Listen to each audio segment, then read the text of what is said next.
जय गुरुदेव। जय गुरुदेव। नाम किसका? परमात्मा का। जय गुरुदेव। नाम किसका? परमात्मा का। जय गुरुदेव। नाम किसका? परमात्मा का।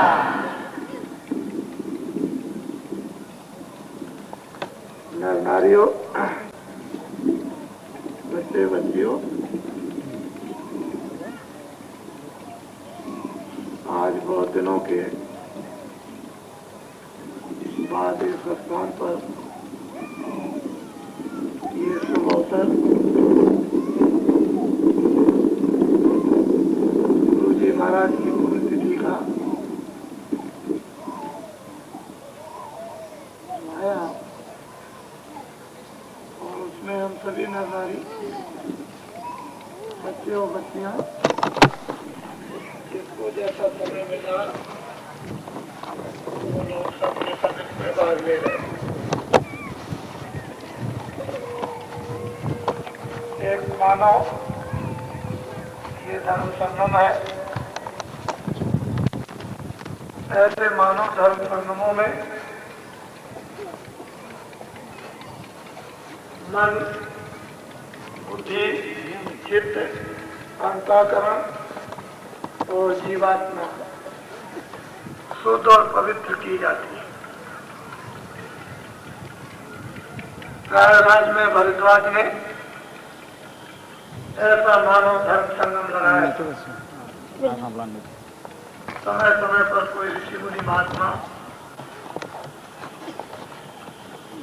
आते रहते हैं और जब जैसी आवश्यकता जरूरत उस परम पिता परमात्मा को इन आत्माओं के लिए पड़ती है, वैसा ही कारण और कारण का काम उन महान विभूतियों को दे दिया जाता है और वो महान विभूतियां इस भूमंडल पर उनके आदेशानुसार काम करती हैं। इतिहास सभी महान आत्माओं का लोगों के सामने साक्षी है। कुछ बुद्धिमान और चतुर, होशियार और चालाक, जिन्होंने महापुरुषों के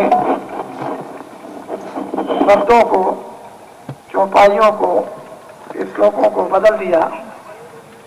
नहीं तो जो महापुरुष जो कुछ भी कह के जाते हैं उनका कभी वाक्य बदलता नहीं। हम लोगों ने अपने अपने स्वार्थ में आकर प्रलोभन, अनेक प्रकार की इच्छाएं, उनकी पूर्ति के लिए महापुरुषों के शब्दों को तोड़ मरोड़ दिया और हम लोगों में जो धर्म की आस्था थी उसको इसलिए खत्म सी समझी गई कि रामायण, गीता, भागवत, वेदों, पुराणों और शास्त्रों में कोई अस्तित्व नहीं रह गया, कोई सच्चाई नहीं रह गई, कोई सत्यता नहीं है, कोई ईमानदारी नहीं, कोई प्रेम और मोहब्बत नहीं। लेकिन ऐसी बात नहीं, ये सब कुछ समय आने पर उल्टा होता है। जो सत्य है वो अपनी जगह पर सत्य है, जो असत्य है वो असत्य है। असत्य का सदा भंडार फूटता रहा और सत्य हमेशा अपना ज्ञान और प्रकाश सारे कण कण में छाता रहा। हम सब लोग उसी सत्य की खोज, हम लोग उस सत्य की पिपासा में नर नारी सबके सब इस जगत में अनेक ठोकरें, अनेक घाटों पर, अनेक लोगों के पास जाकर खाते हैं और जिस तरह से ठोकरें आपने खाई वो आप सबको स्वयं उसका अनुभव है। आपके सामने भागते चलते फिरते एक सीधा सुना, साधारण, आसान और जल्दी से जल्दी जो ऋषि मुनि महात्मा पहले युगों में हो गए, जिन साधनाओं को हम आज के युग में नहीं कर सकते, उन संतों ने आकर हम सब कमजोरों के लिए, जो न मन से कुछ कर सकते हैं, न बुद्धि से कुछ सोच सकते हैं और न शरीर को जला गला सकते हैं, ऐसी सुलभ आसान उन्होंने साधना आत्म कल्याण की। इस जीवात्मा को अनेकों दुखों के बंधन से छुड़ाने की एक सहज रीति जो आग में थी, उसी को उन्होंने आकर के जारी कर दिया और ये सबको अवसर दिया, मौका दिया कि सभी नर नारी मानव मात्र इसका लाभ उठाएं, जिससे जितना जहां कहीं भी बन सके, घर में बाहर लेट के बैठ के अपना थोड़ा थोड़ा समय, मिनट 2 मिनट, घंटा, आधा घंटा, जितना भी दे सकते हैं उतना बचा के दें। वो अपनी पूंजी, अपनी रक्षा की, अपने सुखों की, अपने आनंद और ज्ञान की, उसको जमा कर लें जो हमारे साथ चले। इस दुनिया को हम छोड़ें, जो दुनिया हमको अपनी वासनाओं में खेचे हुए है और अंत में हमको धोखा दे देगी। हमारा जितना भी इच्छाओं का विस्तार जो फैला हुआ है, जब हमारा सिमटाव होगा तो हमको इतनी पीड़ा होगी, इतनी वेदना होगी, जो किताबें उसके लिए कुछ कह नहीं सकती। उस समय पर यही 2 मिनट, 4 मिनट, 10 मिनट का भजन, ध्यान, जो नाम सुर शब्द की साधना, यही अपने काम आती है, दुखों से बचाएगी। अनेक पीड़ाएं जब हमको अपने में घेर कर विवश कर देगी, तो यही पूंजी हमारे वक्त पर काम आकर इतना सुलभ कर देगी कि हमको उस पीड़ा का भान ही नहीं होगा, आभास ही नहीं होगा। तो हर किसी के लिए ये सुलभ रास्ता संतों ने कर दिया, जिसके लिए इतना परिश्रम गांव-गांव, घूम-घूम जंगलों में लोगों के उन झोपड़ियों पर जा जा करके उनको जगाया और कहा कि तुम थोड़ा सा कुछ कर लो, अपने जीवन की कुछ श्वासों की पूंजी कुछ अच्छे काम में लगा दो। समझाते समझाते लोगों में होश आया, लोगों ने अपनी मानवता की इसे कीमत को समझा कि मनुष्य शरीर बड़ा अनमोल है, बार बार नहीं मिलेगा। हम लोग वास्तव में संसार के उन आसार कामों में इतना अपना कीमती समय खो रहे जो हमारे कोई काम नहीं आएगा। लोगों ने ये समझकर बुद्धि से काम लिया, स्वेच्छा अच्छाई बुराई को समझकर बुराई को छोड़ने के लिए विवश हो गए और प्रतिज्ञा करने लगे कि हमको बुराई नहीं करनी, हम आज छोड़ देंगे, कुछ कल छोड़ेंगे, कुछ 10 दिन 2 महीने में कुछ छोड़ देंगे। इस तरह से लोग अपने जीवन को स्वेच्छा समझदारी के साथ बदलने लगे और बदलते बदलते कितने लोगों ने अपने जीवन को बदल दिया और उस भक्ति के उस मार्ग पर अपने को खड़ा कर दिया।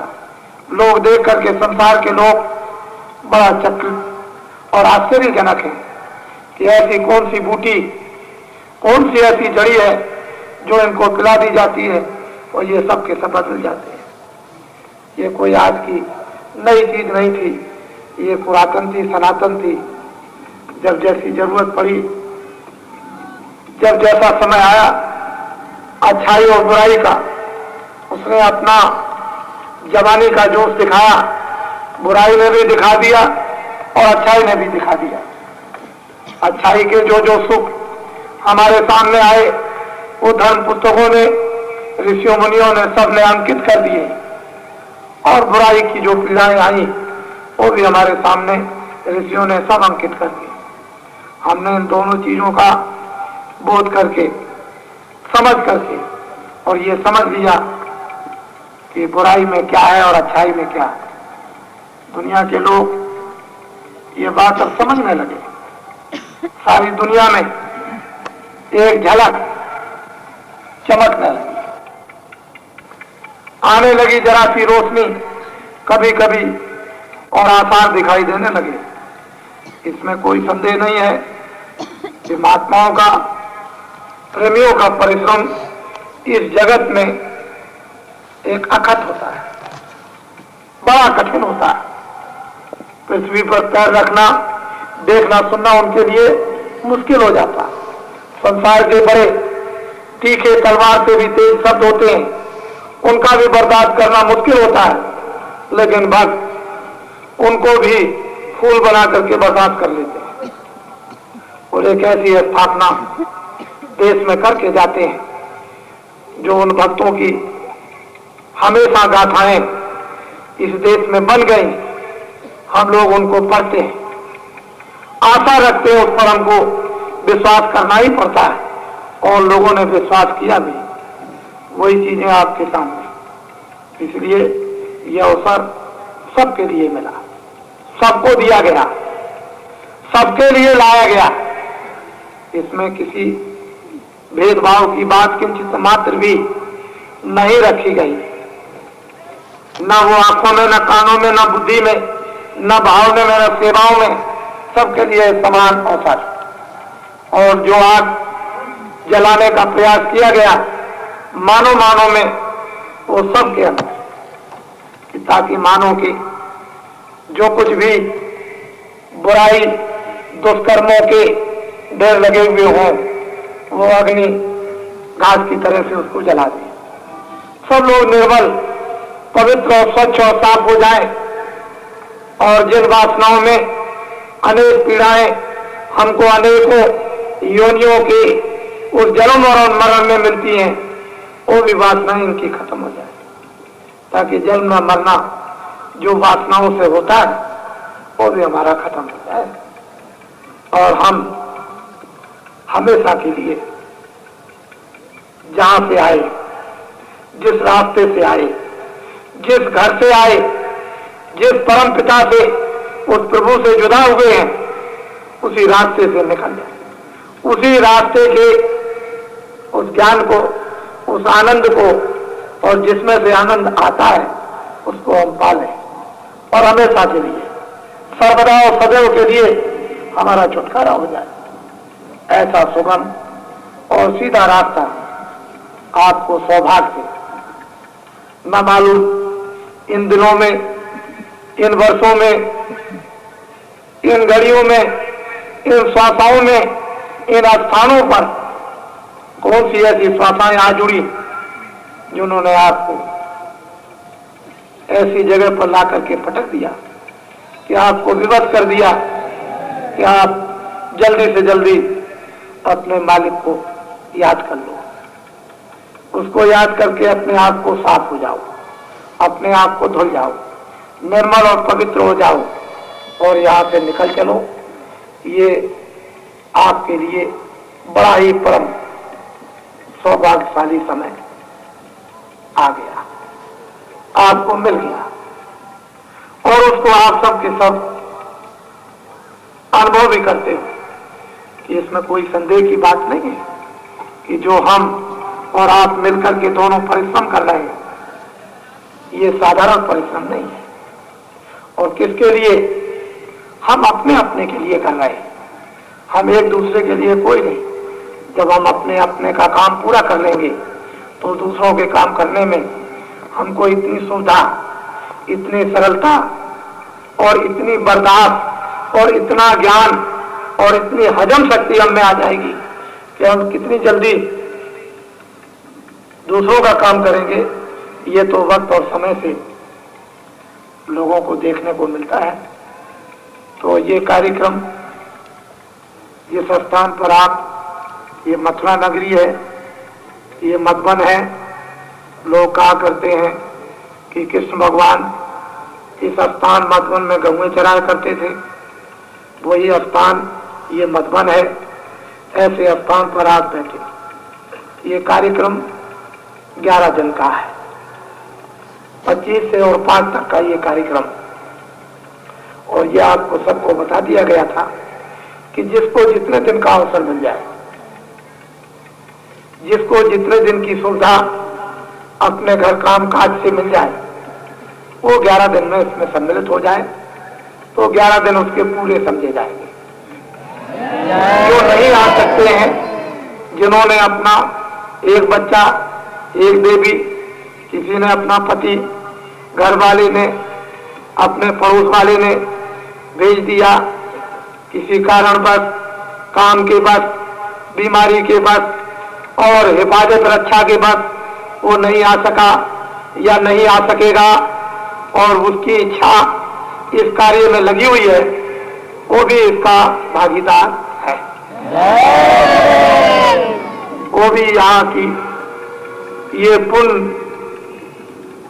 लूटने से वंचित नहीं रहेगा, उसको भी इसका हिस्सा प्राप्त हो जाएगा।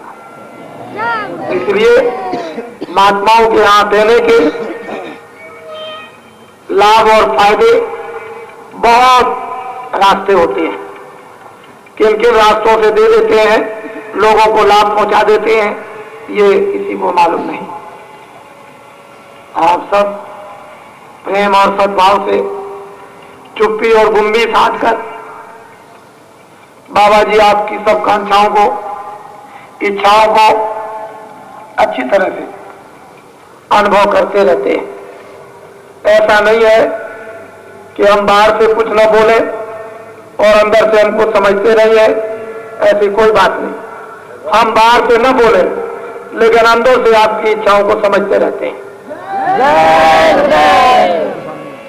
कोई भी ऐसा काम आपकी इच्छाओं के विपरीत ना हम कभी करते हैं ना कर सकते, क्योंकि जनता जनार्दन में भगवान की आत्माएं, और ये आत्माएं क्या होती है, भगवान का एक रूप, एक स्वरूप होता है और जिसके द्वारा प्रदर्शन होता है अपना और भगवान का, हम कौन है और भगवान क्या।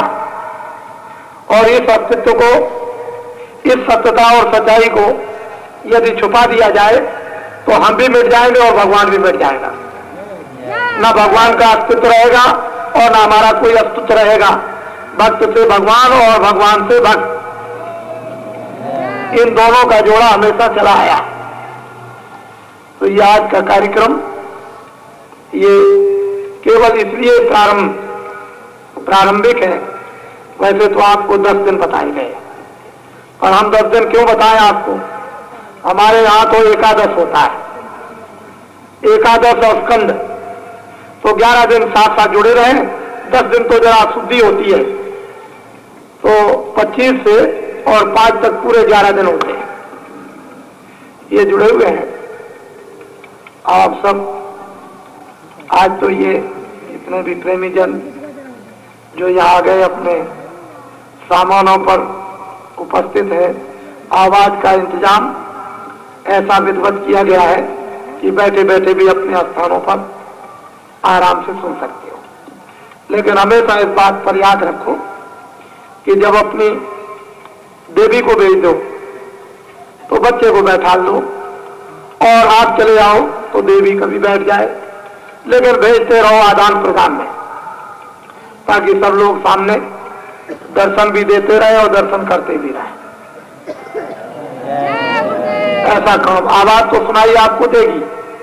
जब भी सत्संग का कार्यक्रम प्रारंभ हो जाए, दिन में 2 बार, दिन में 4 बार, दिन में 6 बार, फौरन अपनी आवाज को, बातचीत को बंद कर दो और कान लगा करके उसको सुनने लगो और बिल्कुल गुम और खामोश होकर के एक एक बात को सुनो, क्योंकि जिस काम के लिए आयो वही काम आपको करना।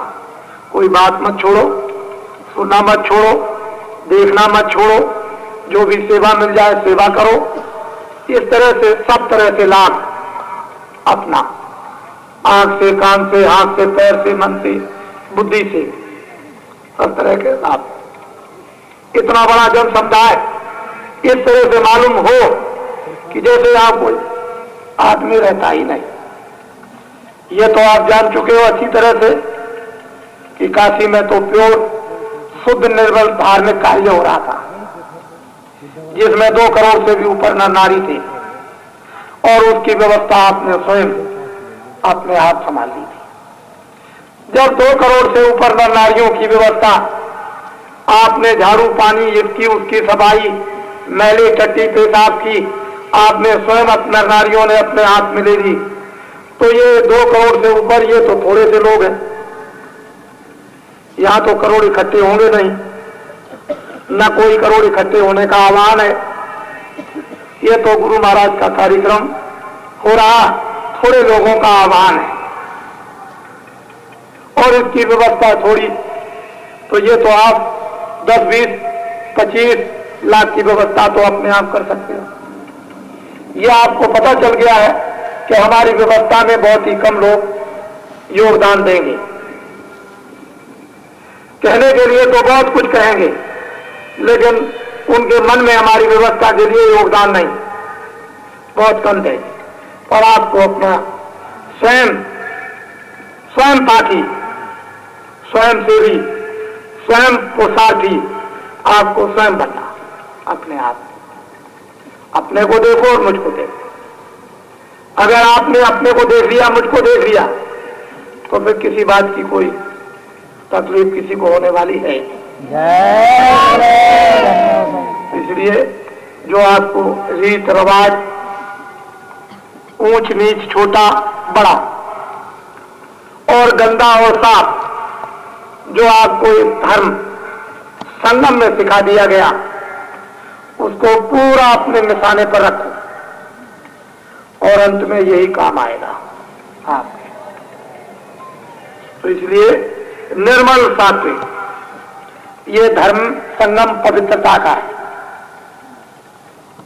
शुद्धता का है, और ये अमर कहानी आत्माओं की है, अपने प्रभु की पूरी पूरी भक्ति, पूरा पूरा उसके रहस्य का गोपनीय संदेश, मार्गों का संदेश, उसके ज्ञान का, ये सब कुछ आपको आने वाले आगामी 10 दिनों में आपको मिलेगा। तो हमारी निम्न निवेदन प्रार्थना है कि इसी को आप गंगा स्थल, जमुना स्थल, मथुरा स्थल, देवस्थल, मंदिर स्थल, हर स्थल को यही बना दें।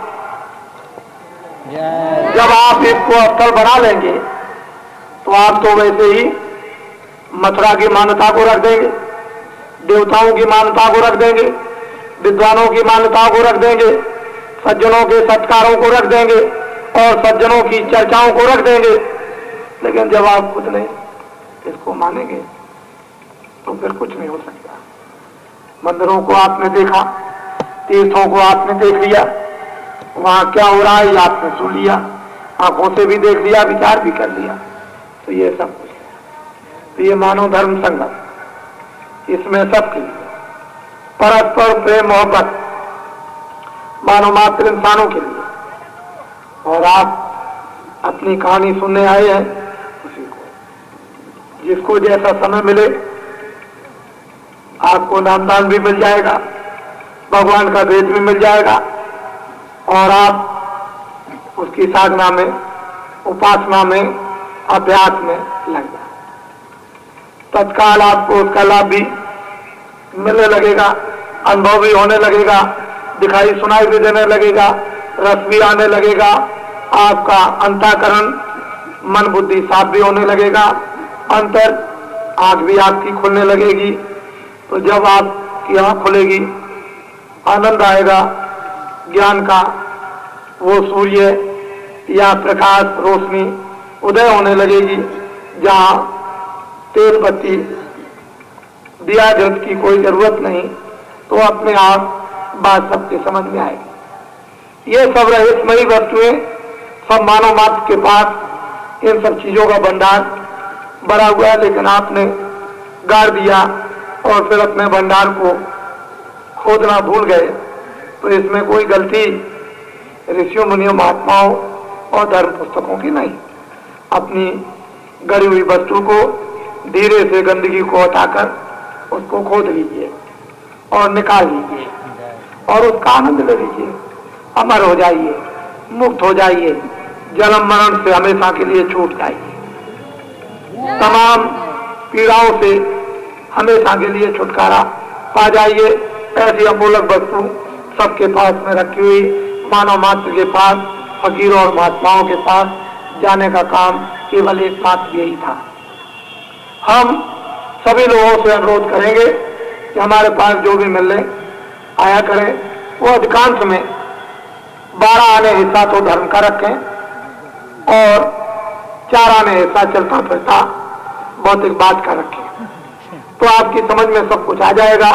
लेकिन आप धार्मिकता का तो एक निशान भी नहीं और भौतिकता का सारा आप, तो आपकी समझ में कुछ नहीं आएगा। जिस स्थान पर आए उसको समझे, ये कौन है, साधु है, फकीर है, बाबा है, या नंगा रहता है, कपड़े पहनता है, या क्या करता है, तो वेशभूषा को भी देख करके हमको ये समझना चाहिए कि हमको किस तरह का प्रश्न करना या अपनी बात को किस तरह से सामने रखना, ये सब चीजें हर मानव मात्र को, इंसान को समझना चाहिए। तो हम कुछ आपको समझाएंगे, कुछ देना भी चाहते हैं कि जो भी आदमी आए खाली न जाए। हम अपनी वस्तु से सबका स्वागत करना चाहते हैं। यही नहीं कि हमने आपको 2 रोटी दे दी या किसी भक्त से कह दिया तुम इनको 1 प्याला चाय पिला दो, ये आप कोई ऐसी अमूलक वस्तु लो जो आपका इधर का भी लोग बने, उधर का भी परलोक बने।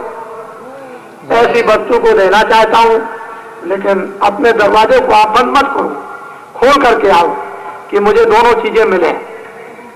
मेरा इधर भी जगत बने, मैं लौकिक भी सेवा करूं, आत्मा की भी सेवा करूं, एक अमुक शक्ति को भी, उसको भी जगाऊं, और फिर हम अपनी जीवात्मा का हमेशा के लिए छुटकारा कर लें, तो कुछ आपको मिल जाए। लेकिन यही समझ क्या है कि बाबा जी कोई भौतिक होंगे, कोई सांसारिक होंगे, तो ऐसी बात समझ के आओगे तो बाबा जी से कुछ ना पा सकोगे। इस बात को हर किसी को, हर मनुष्य को, कोई भी को देखना चाहिए। आपने काशी में देखा, हजारों मुसलमान आए, मैंने किसी से कुछ नहीं कहा, सबका स्वागत सत्कार किया, तहजीब, इज्जत, बोलना चालना, मोहब्बत और प्यार इस तरह से उनके सामने कि जिस कुटी में रहते थे उसी में नमाज पढ़ने लगते थे। मैंने तो कुछ नहीं कहा, क्योंकि नमाज पढ़ना वो भी तो भगवान ही की इबादत है, पूजा है, प्रार्थना है। उसको इबादत कहो, हम प्रार्थना करें। उसका भजन कहो, वो कहते हैं कि भाई हम उसको पुकार रहे हैं। इसलिए हर बात को अगर समझ लिया जाए तो बात एक ही, कोई अलग अलग कोई चीज नहीं है, केवल समझने का ही भेद है और कुछ नहीं है। तो हम लोगों को सब बातें थोड़ी बहुत धार्मिक स्थान पर आकर के समझनी है और उनका हमको कुछ ही क्षणों में लाभ अपने परमार्थ का ले लेना चाहिए, उठाना चाहिए। साधु महात्माओं के स्थानों पर अगर हम ये लाभ नहीं उठा सकते हैं तो इस जगत में, इस भूमि पर वास्तव में हम रहने के योग नहीं। धार्मिक भूमि है, ऋषियों फकीरों की ये जमीन है जहां बड़े बड़े फकीर, ऋषि मुनि, महात्मा, साधु संत आते रहे और आते रहेंगे, भविष्य में भी आएंगे, अब भी है। हम लोगों को ये बात हमेशा विचार में लाते रहनी चाहिए और जो जो चीजें फकीरों से हमको मिलती रहे, महात्माओं से, साधु संतों से, उसके लेने के लिए हमेशा हमको ललायत इच्छुक रहते रहना चाहिए। तो हम सब कुछ लाभ उठा सक करके और देश के जन जन प्राणियों को भी हम अपनी सेवा का उपयोग स्वयं करेंगे और दूसरों को भी उसका लाभ पहुंचा देंगे। नहीं तो बड़ा मुश्किल हो जाएगा।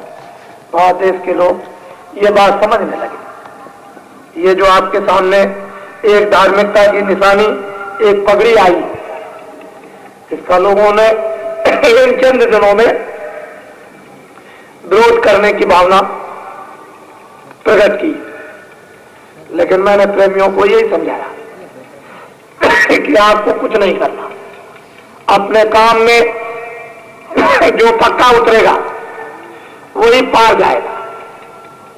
इधर उधर कुछ नहीं सुनना, ये धर्म की एक निशानी, एक संकेत, एक चिन्ह आपको जो कुछ भी रखवा दिया गया है, किसने रखवाया, किसने दिया है, ये तो आपको समय से कब बताया जाएगा। जो काशी छोड़कर 2 बरस के लिए जंगलों में चले गए, उनका नाम क्या है वो तो आपको काशी में बता दिया। मुझे यहां बताने की क्या जरूरत है। वो जंगल में चले गए 2 बरस के लिए और उन्होंने कुछ कह दिया और काशी के बाद में ये निशान आपके सामने आया।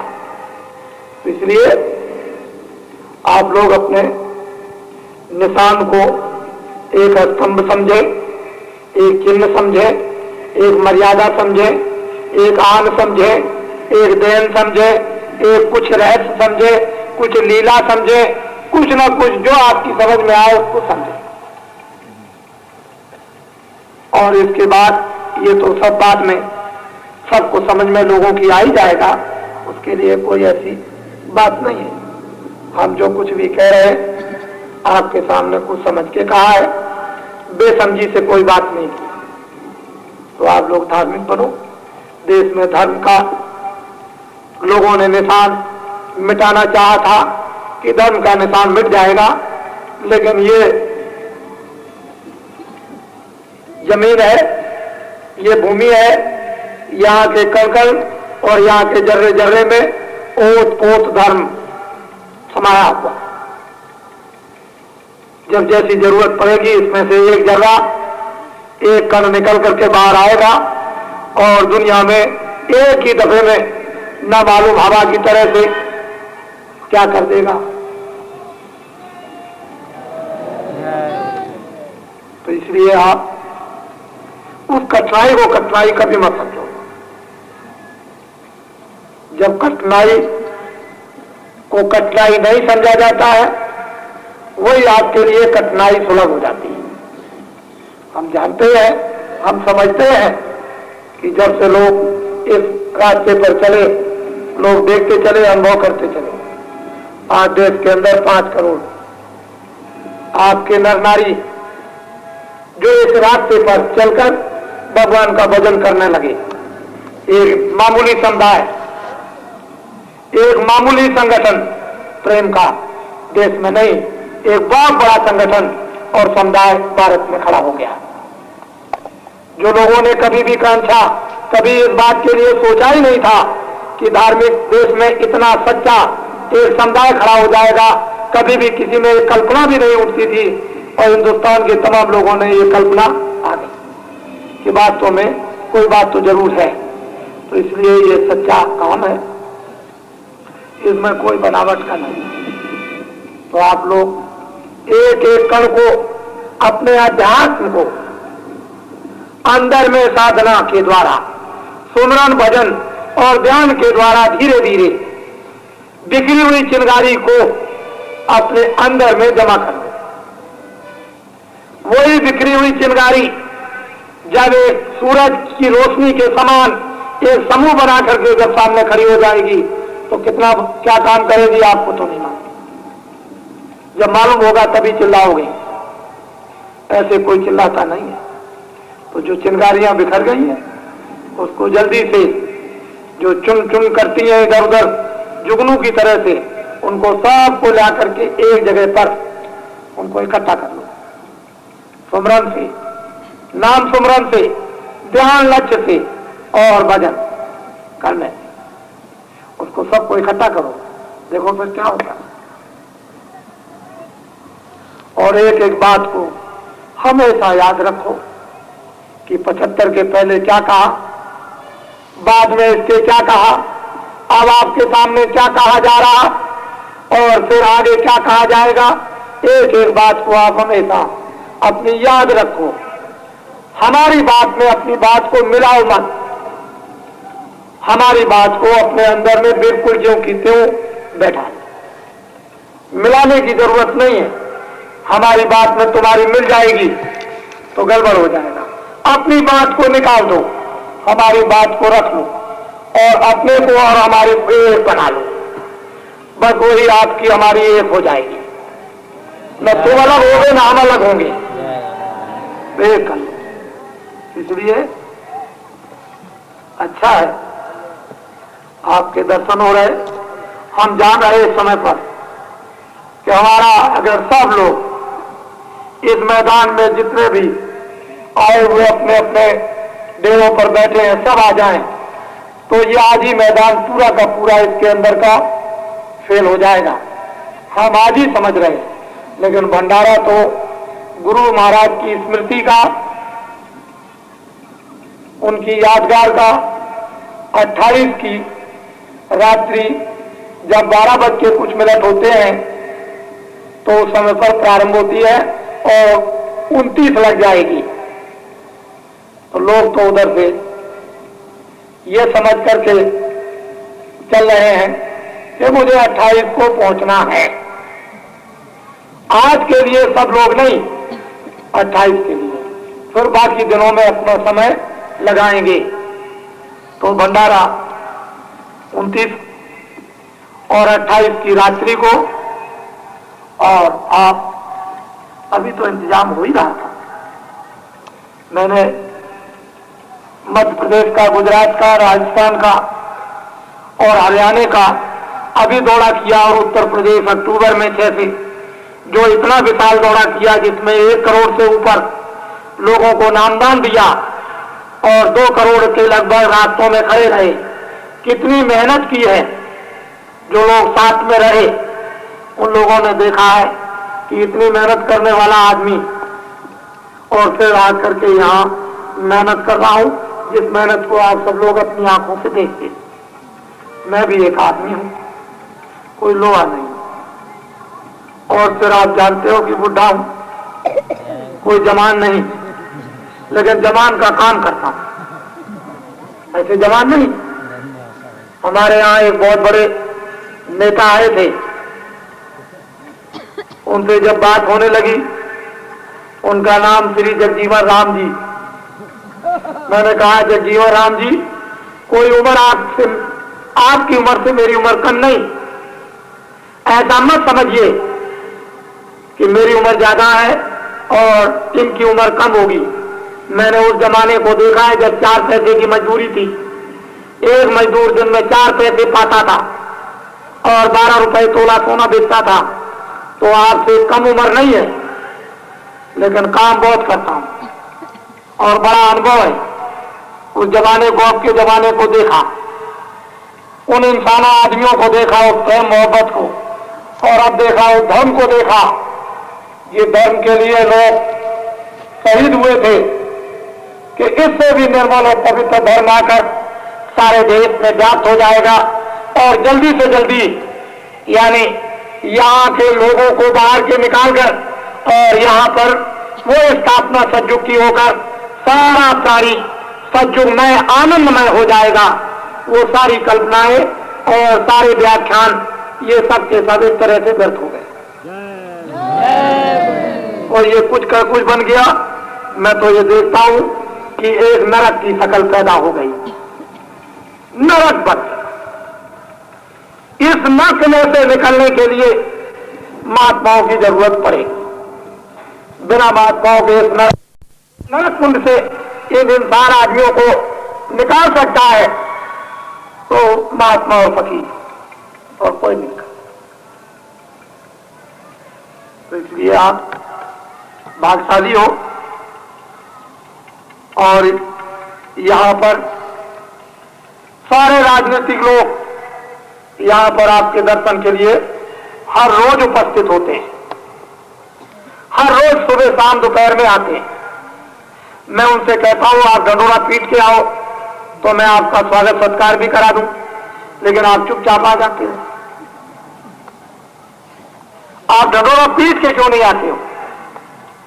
ढंढोरा पीट के आओ कि मैं जा रहा हूं। आप ये यदि सोचते हो कि मैं जाऊंगा तो बाबा जी का कोई प्रकाश हो जाएगा, बाबा जी का प्रकाश तो सारी दुनिया में हो रहा, उसको आप कैसे रोक सकते हो? जिस आदमी के 5 करोड़ काम कर रहे हिंदुस्तान में, उसके लिए आप ये मत सोचो कि बाबा जी का कोई उजाला हो जाएगा। बाबा जी तो कभी अंधेरा चाहते ही नहीं, हम तो उजाला ही चाहते हैं, तो कभी अंधेरा चाहते ही नहीं। तो आप दोनों में पीट के आओ, जिससे आपका स्वागत सत्कार हो। अपने विचारों को आप रखो, अपनी सेवाओं को रखो, और हम सब लोगों का स्वागत करते हैं। हमारे स्थान पर किसी का भी कोई अपमान नहीं होता है, कोई भी आए। जब वाल्मीकि अपने गुरु को बांध देता और वाल्मीकि के गुरु बदल सकते, तो ये तो बाबा जी के स्थान पर न मालूम कितने लोग बदल जाएंगे, कितने लोग बदलेंगे। ऐसा आप क्यों सोचते हो? ऐसा सोचो कि मैं भी खराब था, मैं भी बदल गया, मुझसे न मालूम कितने खराब होंगे, बदल जाएंगे। समय सबको बदल देगा। बेलन लूटी गोप का वही अर्जुन वही मार। समय होत बलवान, समय सबको मजबूर करता है, विवश करता है, लाचार करता है, और समय सबको धर्म के रास्ते में ला करके जोड़ देता है। समय सब कुछ करा देता है। ऐसा क्यों आप अपना विश्वास खोते हो? विश्वास तो आप लोग साधना के लिए आए हो, कुछ सुनने समझने आए हो, कुछ देने और लेने भी आए हो, और जो चीज करने के लिए आप आए हो बहुत सावधानी के साथ, सद्भाव के साथ। ऐसा मत सोचिए। मैं जानता हूं कि आप विभिन्न संस्थाओं से बच्चे आए हैं, हमारे कान बहरे नहीं। आप कुछ भी धीरे से बोल दोगे, हम धीरे से सुन लेंगे। अपनी बात को आप कानों तक पहुंचा दो। हमको जो लाभ आपके लिए पहुंचाना होगा, हम आपके लिए अवश्य ही लाभ पहुंचाएंगे। आपको कहना है, हमें अपना काम करना करेंगे। आपके साथ में नए नए लोग भी आएंगे, अभी नहीं आए, ऐसे थोड़े बहुत आगे होंगे, अब आने वाले हैं, और आगे दिनों में आने वाले नए लोग विभिन्न भाव लेकर आएंगे, और आपने उनसे कुछ कहा भी होगा। तो ऐसा नहीं है कि आपका कहना कोई व्यर्थ चला जाएगा। जो आप कहते हो उन कामों की पूर्ति होती है, ऐसा नहीं होता है। तब आपका सम्मान सत्कार होता है और आपकी लोग बात मानते हैं। अगर उनका फायदा ना होगा तो आपकी बात कौन मानेगा? तो ऐसी कोई बात नहीं। तो आप अभी आए हो, सामान अभी रख रहे हो, और अभी लोग आ रहे हैं, सीधे उधर जा रहे हैं, सामान रख रहे हैं, कहीं रास्ते में पटक रखा है, कोई बात नहीं है। आप सामान को अपनी अपनी जगह पर, कोई विशेष ऐसी मालिक की प्रभु की दया है, कोई विशेष सर्दी भी नहीं। आपको चौड़ा मैदान मिल जाए, वहां आपने देखा है काशी में दिसंबर में कितनी सर्दी, छोटे छोटे बच्चे पड़े हुए हैं खुले मैदान में, कोई एक आदमी किसी को हैजा नहीं हुआ। छोटे मोटे जुकाम तो हमको भी होते हैं कि जब आप मट्टी में काम करोगे तो छोटा मोटा जुकाम पानी को बदलोगे तो हो ही जाता है। ये तो दो डले का धर्म है, तो ये कोई मुसीबत की बात नहीं होती है। तो जहां जगह मिल जाए, खुले में जगह मिल जाए, जरा सा साफ करो, बस अपना बिस्तर रखो, और झट से शाम को इधर चले गए बाहर, 2 लकड़ियां बेड़े की 4 ले आए, जमीन में गाड़ दी, शाम के वक्त में लगाई एक चद्दर धोती, और नीचे बच्चों को लिटा दिया। बस मैदान में जगह आपको खूब अच्छी तरह मिलेगी। जो अपने से हो सकता हो तो इंतजाम करेंगे, और जो नहीं हो सकता उसको ये समझो कि मेरा ही काम है, इसलिए आपको कोई ऐसी बात नहीं। घूम करके एक जगह से दूसरी जगह देखो, सब काम जहां से लेकर के सब आपका। मेरा काम कभी समझ रहा ही नहीं ना, मैं अपना काम समझता हूं आपका, और आप काम समझो अपना। तो जहां तक जो हो सकता है वो सब हो रहा, और जहां तक जो होना होगा हो जाएगा, जो नहीं होना होगा वो अनिच्छा। उसमें कोई बात नहीं। और आपने अहमदाबाद, अयोध्या और काशी में देख लिया, और जगह जगह तो कार्यक्रम होते रहते हैं, उसको देख लेते हो। यहाँ तो आप देखते ही रहे, बहुत दिन के बाद ये अवसर मिला है, ये भूमि आपको फिर से दोबारा बैठने के लिए, याद करने के लिए फिर मिल गई, और आप इस भूमि पर आए।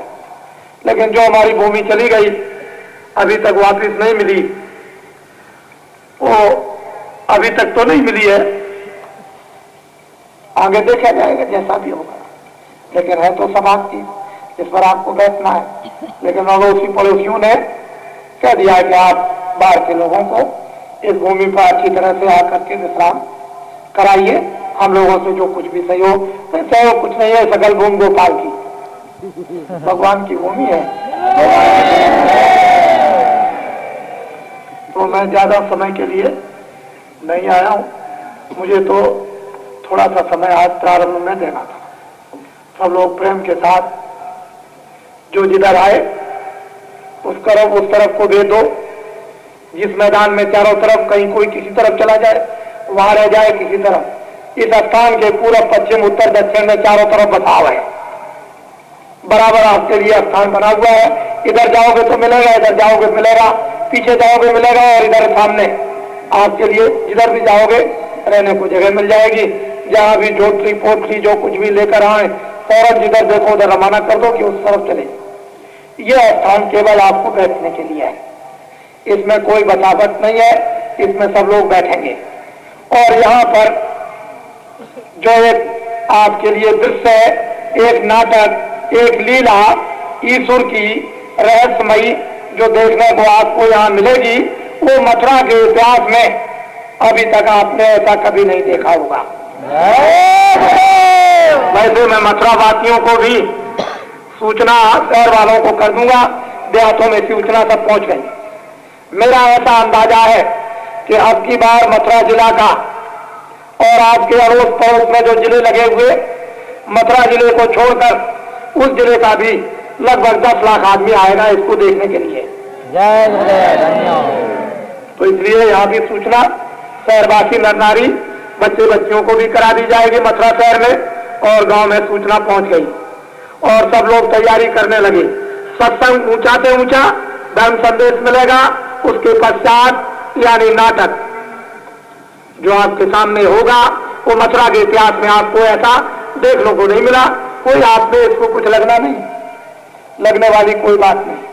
बैठने का स्थान मिलेगा और आप लोग सब लोग यानी श्रद्धाओं के साथ में आए, खूब अच्छी तरह से निरीक्षण करें। रात को रहना चाहे तो रात भर यहाँ बैठे रहेंगे, सुबह जब अपने अपने घर पर जाएं तो प्यार मोहब्बत से जाएं।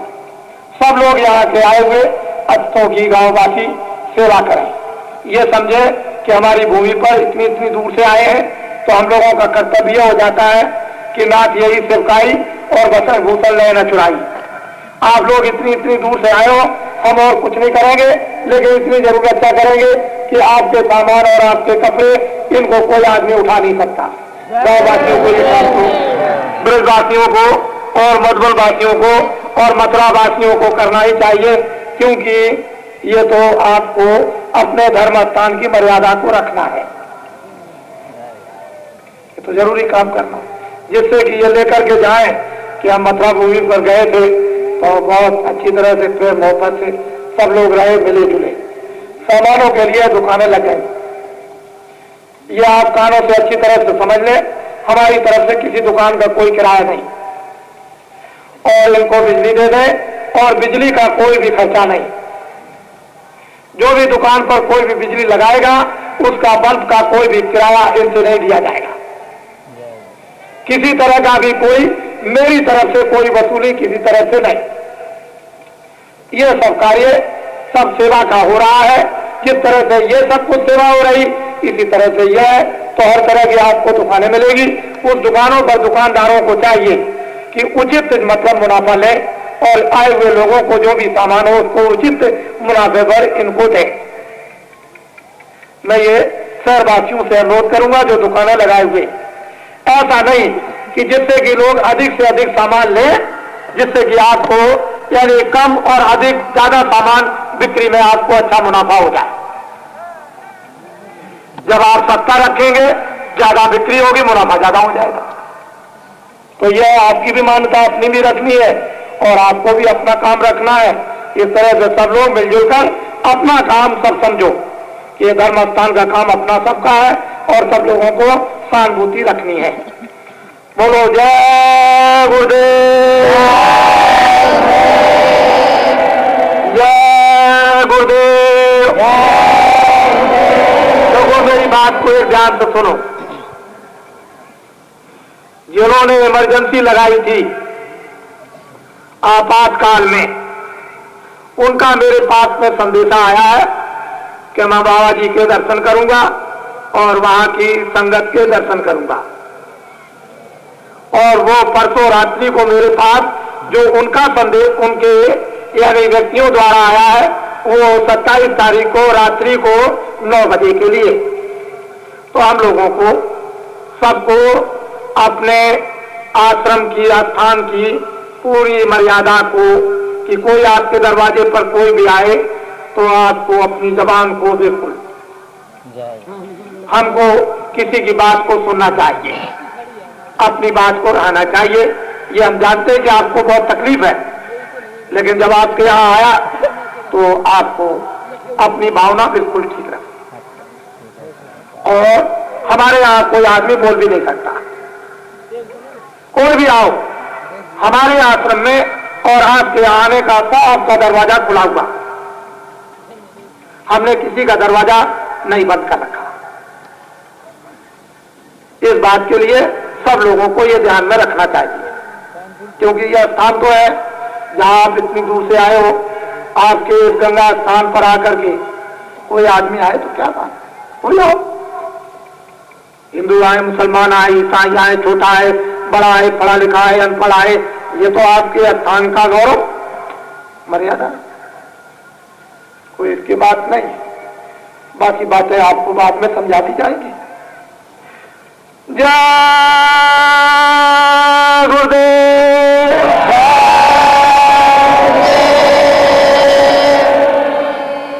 जय गुरुदेव।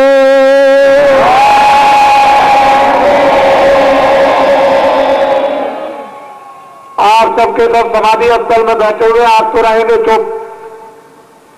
ये समाधि स्थल के अंदर के लोग रहेंगे चुप। मैं जरा बाहर के लोगों की आवाज को जरा सुनूंगा कि उनकी आवाज कितनी आ रही है। बाहर के जितने भी बाहर हैं समाधि स्थल के बाहर, वो जोर से बोलेंगे जय गुरुदेव।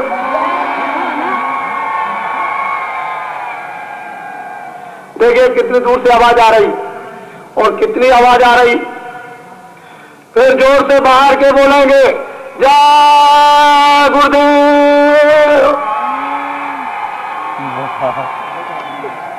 ये तो इधर के बोल रहे हैं और पीछे उनकी आवाज तो आपके कानों तक आएगी नहीं, वो तो बहुत दूर है। यहां से यानी मेरी नापी हुई है वो टंकी दिखाई दे रही है, वो 4 फल्ला आगे वो टंकी यहां से पानी की, यानी मतलब आधा मील, तो आधे मील तक तो उनकी आवाज आने वाली है। ये पास वालों की आवाज तो इधर की आ जाएगी।